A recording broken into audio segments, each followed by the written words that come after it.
Bonjour, namaste. This is your host, Kyoka Abe from AnyTechTrial.com. Welcome to this episode of NotableTalks by AnyTechTrial.com, the world's largest software marketplace where you can plan your full digital transformation roadmap by exploring, comparing, and trying out software for free for all of your business and personal needs.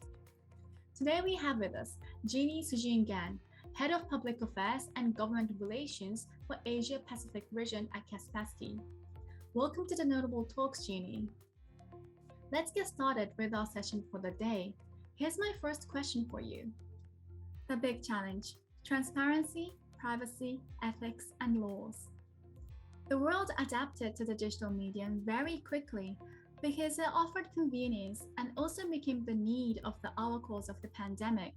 However, that convenience required people to share their personal information, knowingly or unknowingly, which has been misused by many. You have been at the forefront of both the legal side and the rapidly evolving cybersecurity ecosystem. We would like to learn from you, what kind of steps are being taken by governments to ensure cybersecurity for their citizens, and to what extent you feel these policies are in alignment to counter the present cyber threats at large? Right, thanks for that question. It's actually a very important issue, and it's something that we've been talking about a lot as well in recent times. So, focusing my remarks on the Asia Pacific region that I look after in terms of government affairs, we have observed that different countries are pretty much at different stages of building their cybersecurity ecosystems, in part arising from their unique needs and challenges. Which of course differs from country to country. In recognition of this diversity, we have broadly categorized countries into three main groups according to their levels of readiness to deal with cyber attacks. So first, of course, we have got the advanced countries who are what I call leaders in the cybersecurity field. They have got clear strategies in place and are already acting on them. The second group would be the intermediate countries who have identified cyber attacks as an area they need to look into and have attempted to make some inroads. And of course, the third would be what we call the initial countries who have only just begun paying attention to this area for a variety of reasons, including perhaps, given the pandemic, more pressing domestic needs in the meantime. Don't get me wrong, these categories are certainly not an attempt to downplay the efforts or efficacy of any country at all. In fact, on the contrary, it helps us to better tailor solutions to meet the specific needs of any country based on its current level of cybersecurity readiness. So, we do draw also experiences and best practices from countries that are more advanced in their cybersecurity journeys, and therefore, maybe one example I can raise is Singapore being an advanced country that's been putting a lot of effort into boosting its national cybersecurity capacity. So for instance, just last year in 2021, it updated its national cybersecurity strategy, which lays out plans to strengthen the security and resilience of its digital infrastructure and enable a safer cyberspace to support a digital way of life across the broader society. These efforts are also complemented with advisories to companies and programs to raise the level of cyber hygiene among the community. So some of these are even conducted in person by digital ambassadors for vulnerable groups and so on and so forth. So this is probably a testament to Singapore's position as a leader in the region. And moving up north a little bit, and I thought I could give another example, which is Vietnam, which has also been actively improving its legal framework over the years. For instance, it established a national cybersecurity law along with standards and blueprints for government and industry. So I think, and also sitting at Kaspersky, we've been privileged to partner Vietnam in its national campaigns, including, for malware detection and removal and sort of a nationwide awareness campaign across all sectors and dealing with individuals, individual citizens in the country as well. And the results of these efforts really were reflected in the Global Cybersecurity Index by the ITU in 2020, where you would see that Vietnam was ranked 25th out of 194 countries in total, and fourth out of 11 countries. So that's quite a lot of progression there, and I think that's again testament to the efforts that have been put into this area. So a key focus for Kaspersky is enabling countries in the intermediate category who are building up their cybersecurity to move up to the advanced group. And of course, this includes identifying and talking about the gaps in infrastructure or skills, and then developing a clear strategy to fill those gaps. It's really, honestly, it's not an easy conversation to have with countries, leadership, and all that, because it's very hard sometimes to identify where exactly these gaps are, because sometimes people just don't know what they don't know, right? So, I think, and I would want to maybe, for instance, give two other examples from within the region. Both Indonesia as well as India are on the cusp of releasing their national cybersecurity strategies and highlighting the importance of the issue, particularly with the recent spike in cyber attacks and data leaks around the world as well. It also speaks to the challenges of integrating nationwide efforts into a cohesive plan to get stakeholder buy-in and to manage disruptions from the pandemic. So I'm really waiting with bated breath to see what these national cybersecurity strategies might entail. And of course, working very closely with these governments as well. We've had the privilege of coming alongside to provide some expert views where necessary and where invited.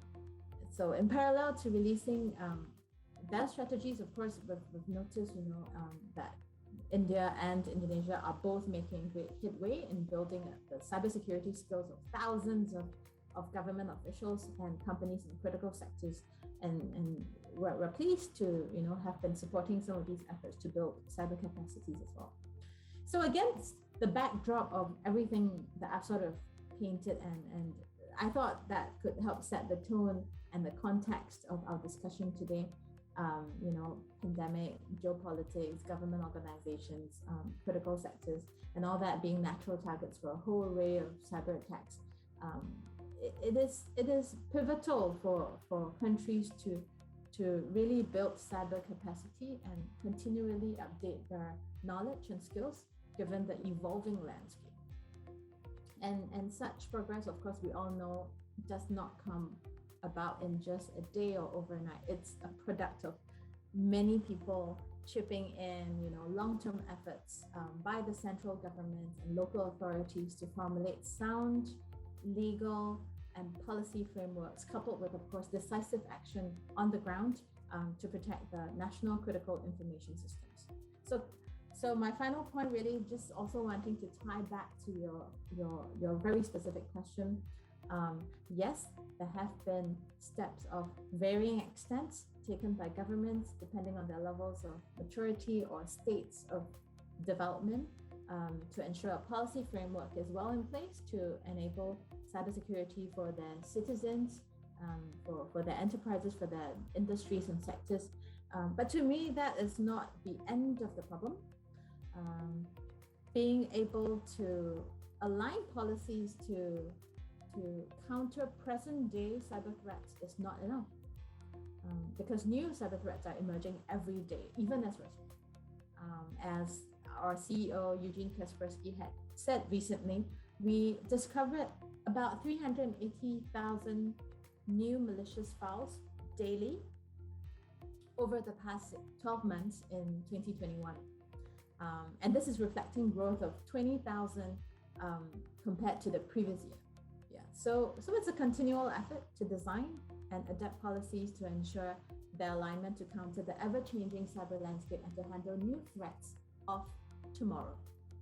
With organizations expecting more employees to work from home in the future and an accelerated pace of change in operations and adoptions of innovative business models, the risks of digitalization will keep evolving and cybersecurity threats will grow. It's clear that organizations need to complete a due diligence exercise to make sure that what they're doing to protect the organization matches the objectives set to prevent any cybersecurity breach. How can one organization ensure cybersecurity while employees work remotely and stay within the legal boundaries of employees' privacy in context to device screening, data flow monitoring, sensor-based automation, and more? Implicit in the question is an important observation and one of the biggest challenges in cybersecurity, which is the human factor.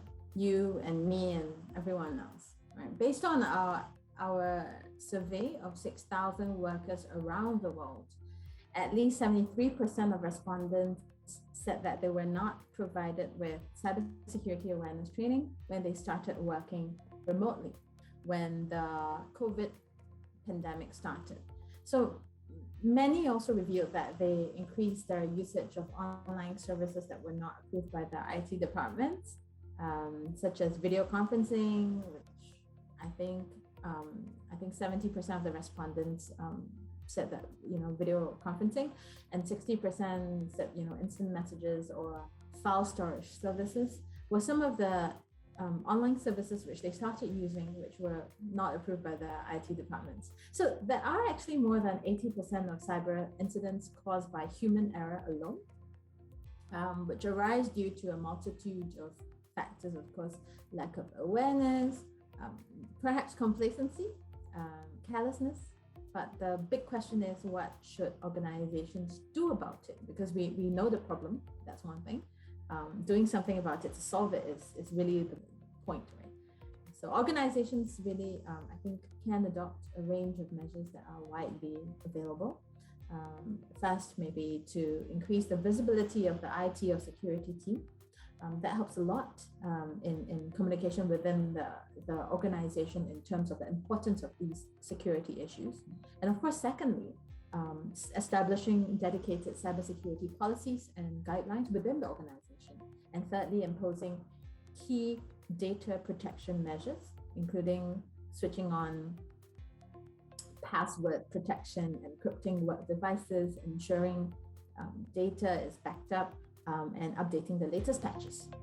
But I think it takes two hands to clap. All these things can be in place, but I think it's insufficient if the employees do not give their buy-in, do not comply, and of course, in the worst case, don't see the need for them at all. So this is why Kaspersky is a huge proponent of cybersecurity awareness building and education. It's essential, really, for all employees to be aware of cyber threats and what to do, even if they are not part of their specific job responsibilities. So for instance, like for me, I'll give an example of my usual day at work. So occasionally my IT colleagues would work on my computer to help me with some of the problems that I have with machine or devices, and I'll always make it a point to stay with my computer at all times as that happens, and be the one to key the passwords and not share it even with my trusted IT colleagues. So I think this is really just one of what I call hygiene factors, which I think need to be in place, and every employee needs to be aware are important. So we started working with companies to roll out a range of tools as well, right? To help to educate more people.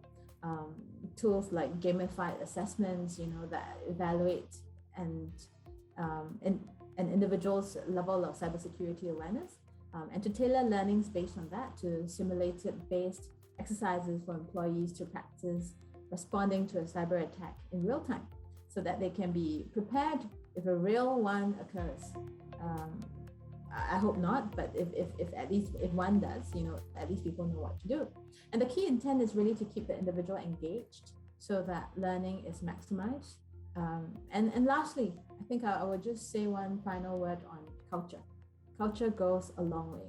A culture that is vigilant around the dangers that lurk online can heighten the overall level of sensitivity to cyber threats and result in better protection overall. And this begins with leaders signaling the importance of cybersecurity and practicing what they preach, and every other level of the organization across functions understanding the gravity of the risks and the actions that need to be taken to mitigate them. There's a lot of buzz about zero trust policies in context of cybersecurity and data protection. As a head of public affairs and government relations of APAC region at Kaspersky, a globally leading cybersecurity organization, how do you see these policies impacting the general internet users' experience? So cybersecurity policies like zero trust is really about improving user experience while strengthening cybersecurity. It may sound counterintuitive, so let me explain. Zero trust assumes that every user, every device that wants to access applications and data is untrustworthy until proven otherwise. This happens at the back end, but once that is sorted, it can enable users to safely work from home, enroll new devices anywhere, hold secure meetings, and achieve new levels of productivity by delegating responsibility to the right level and facilitating automatic protection. It also solves some other problems, for instance, with every process actor being checked and rechecked continuously. Companies can more easily adapt to change, for example, by removing the access privileges of employees, or rather former employees who have left the organization, or adjusting the privileges of those whose responsibilities may have changed already because of a change of role. Right? Perhaps what is tricky isn't the zero trust policy per se, the transition to zero trust. This entails adopting a new framework, new paradigm all over again, and the IT and the info security teams will become responsible for controlling and managing this new infrastructure. For instance, they will have to enforce a trust boundary that's extended to employees based on what they need in order to get their jobs done. So a fair amount of being judicious there. The process could take weeks or months, depending on how dispersed the organization's network is. Of course, the scale of the organization does play a role as well in how long it could take and how complex things could be. But the process can be facilitated with a transition plan, which companies such as Google, which is very large, have been developing to support that transition. So it's not impossible. Connectivity, knowledge, data content, and capital are the key pillars of e-governance.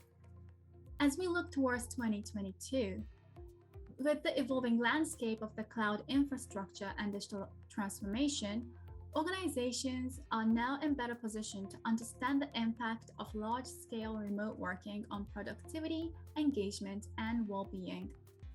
With more focus on hybrid work models in 2022, what kind of core shift is expected to be seen in cybersecurity landscape? And what does the future look like? I love all questions that relate to talking about the future. But of course, when we talk about the future, it's impossible to talk about that without talking about the present or the past, right? Because we draw lessons from trends. So a lot of what we observe today serve as indications of the trends we expect to grow in the future. I will talk about maybe 4 key ones we foresee in the short to medium term. First of all, cyber attacks on the financial sector will continue to grow because that's where the money is.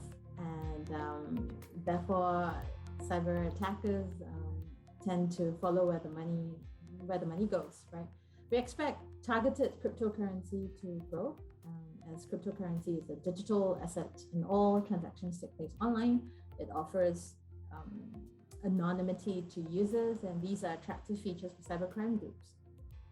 Adding to the complication, state-sponsored threat actors are increasingly targeting the space alongside cybercriminal organizations.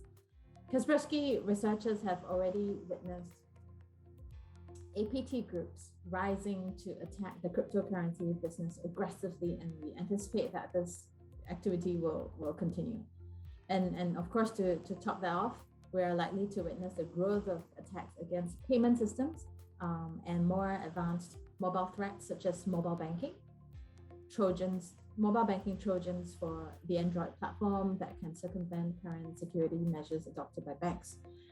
Secondly, we expect continued threats against the healthcare sector, perhaps because of the pandemic that's overstaying its time. Medical-themed bait has long featured in cybercrime. With the pandemic increasing the usage of online medical services, we saw the trade in fake medical documents like COVID-19 vaccination passports and test results in 2021. Fake vaccines were even spotted for sale on the dark web. So as more countries roll out privileges alongside vaccination or test documentation, we expect criminals to roll out more fakes in the form of test results, notifications, messages from doctors, and so on and so forth. Third, and maybe this also doesn't come as a surprise, would be industrial attacks. And industrial attacks will become more focused in the future.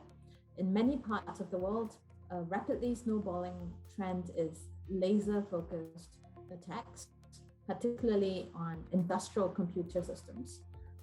We've seen increasing theft of authentication data using spyware, with every attack directed at only a handful of targets. I think these kinds of attacks will make up an even greater proportion of the threat landscape in this year, 2022, and the tactic used more widely.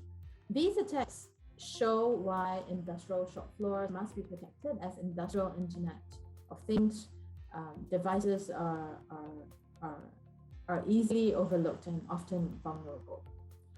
I did promise 4, so I think my fourth and final point would be ransomware attacks becoming more targeted in 2022. 2021 was a big year in ransomware, with a 30% growth in ransomware 2.0, also known as double extortion. These attacks go beyond demanding a ransom to decrypt systems to use stolen sensitive data as leverage to pressure victims to pay up. In November 2021, the US FBI warned that ransomware actors are using significant financial events such as mergers and acquisitions to target and leverage victim companies for ransomware infections.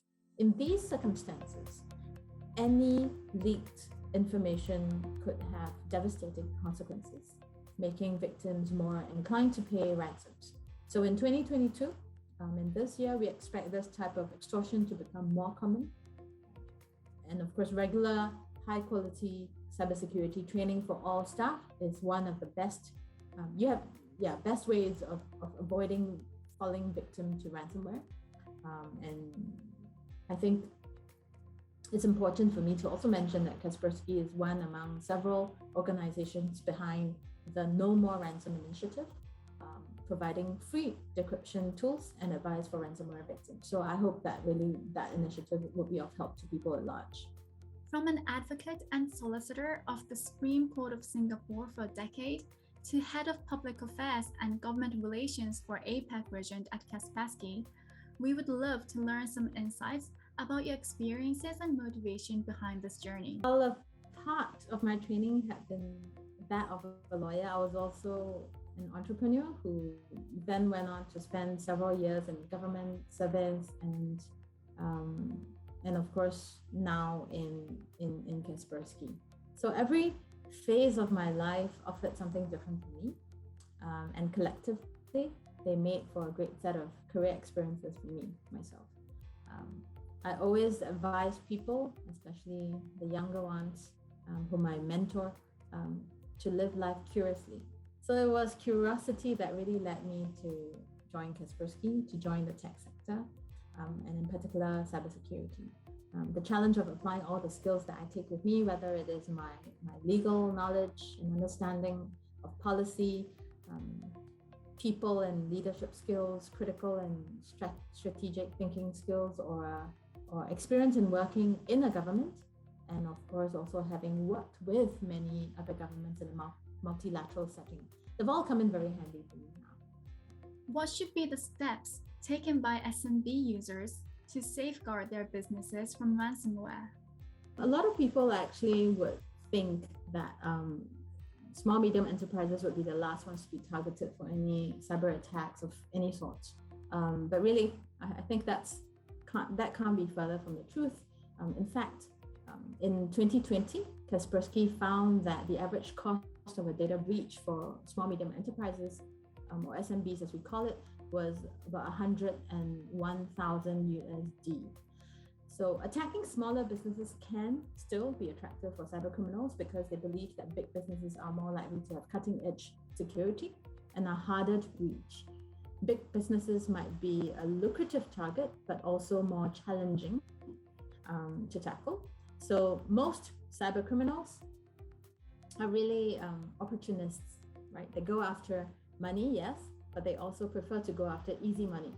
So smaller businesses may not have the IT specialists on site, or IT engineers on the premises, and they rely heavily on managed service providers, or even just basic consumer tech know-how just to get by every day. Without cybersecurity infrastructure and expertise to protect valuable data, attackers will find a way in. So I just maybe can leave you with some pointers to stay out of the traps that can be out there. So first, I think be vigilant, and know the laws of the jurisdiction in which you operate and understand how the government and regulators work. Be aware of which file types are more likely to be dangerous than others, and of course, minimally install an antivirus solution, and of course, preferably one with protection against spam and phishing on all work devices, because that can go a long way in preventing breaches in your systems. We would love to hear your thoughts about us, AnyTechTrial.com. A fast-paced digital era and new developments in digital technology unfolding every day. Consumers enjoy endless options for products and services, but this also translates to information overload and choice paralysis at times over what is the best product for one's needs. So this makes AnyTechTrial, I think, well positioned to capitalize on the trend of growing digitalization. I also appreciate the NotableTalks series, having seen some of the earlier installments. With the wealth of technology ideas and interesting people out there, it's always a great idea to get people together discussing key topics in the digital world, and the podcast style format of these sessions also make for great learning on the go and great engagement tool as well. What is one word that comes to your mind about digital transformation? Fast. Globalization. Imminent. Skills. Needed. Online gaming. Popular. And yourself. I'm quite cool. What is something you wish you knew earlier in your life? I wish I knew that maybe 20 years ago that technology and cybersecurity was going to be such a big thing, and I would have been sure to have invested a lot of money or resources into this industry. Do you have any role model? My role model is my grandmother. I don't think many people say that of their grandmothers, but my grandmother was a wonderful woman who was well ahead of the times, very wise, very refined lady, had a great sense of humor, and I think that's pretty much the kind of virtues that we need to take along with us to live life. Your most preferred collaboration tool? My favorite collaboration tool actually by far is Microsoft Teams. What is the one app on your mobile phone which is a lifesaver to you? I would say that's my banking. Do you have any success mantra or formula in one line? It will be one phrase: live life curiously, because life is so full of surprises, and really sometimes I think it's important to keep an open mind and stay humble, and you will be in for some pleasant surprises in terms of the kind of things that you'll be learning and from the people that you'll be learning from. I think life in general is wonderful that way, to be lived curiously. Thank you, Genie, for sharing such insightful information with us. And thank you, everyone, for joining us at this episode of Notable Talks by AnyTechTrial.com. Hope you enjoyed it and look forward to meeting you at a new episode soon. Till then, stay connected with us at our social channels and AnyTechTrial.com. This is your host, Kyoka Abe, signing off. Take care and stay safe.